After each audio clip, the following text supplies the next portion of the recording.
sama gue Bill, CEO dari devlog.com. Kemarin kita udah ngebahas soal gimana jadi entrepreneur dan gimana nyusun finansial kan.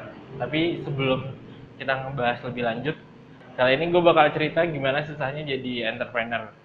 Karena jadi entrepreneur itu butuh persiapan yang banyak sih.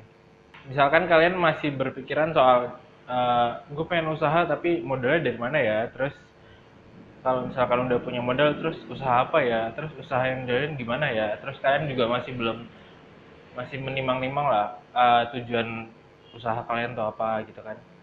Kalau misalkan tujuan kalian mau memulai usaha itu untuk kaya, untuk bisa jadi kaya, itu jalannya terjal banget. Tapi nggak usah takut, karena ada option lain untuk menjadi orang kaya. Kalau emang tujuan kalian itu gitu. Selain jadi entrepreneur, kalian bisa jadi early employee. Apa itu early employee? Early employee itu orang yang bekerja pada perusahaan-perusahaan atau usaha-usaha yang masih jadi rintisan.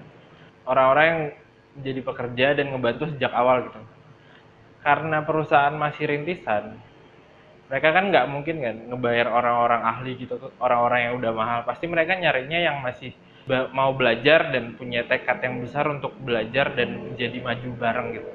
Gimana sih jadi early employee? Jadi kan misalkan gini, kalian punya temen atau orang-orang yang kalian kenal, saudara atau apapun, terus punya visi yang sama dengan kalian gitu, punya masalah yang sama yang ingin kalian selesaikan, punya mimpi yang sama, ya kenapa nggak gabung mereka aja gitu.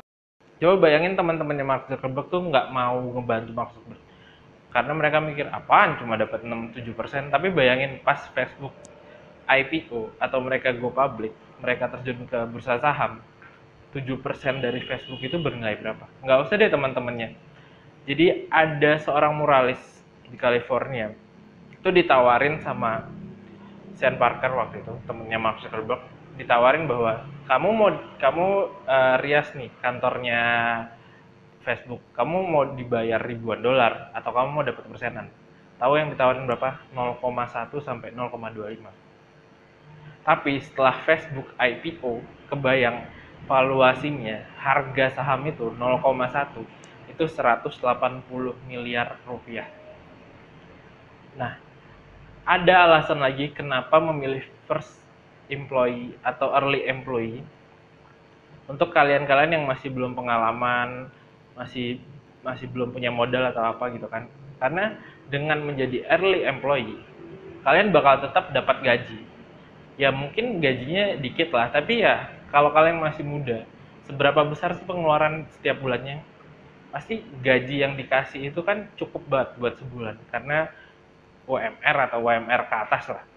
Tapi di situ kalian mendapatkan banyak ilmu, banyak pengalaman, banyak networking, dan di saat kalian udah siap, kalian bisa memulai usaha kalian sendiri. Itu dia opsi lain dari menjadi kaya selain menjadi entrepreneur. Kalian dengan menjadi early employee, kalian bisa mendapatkan hak kekayaan intelektual, misalkan kalian ngedesain apa dalam perusahaan itu, atau kalian misalkan dapat hak cipta atau apa, kalian juga masih dapat duit di situ gitu loh. Di saat kalian udah mendapatkan uang yang cukup, pengalaman yang cukup, network yang cukup, kalian bisa mulai perusahaan kalian sendiri, dan itu batu loncatan banget, dan itu jalan pintas gitu kan.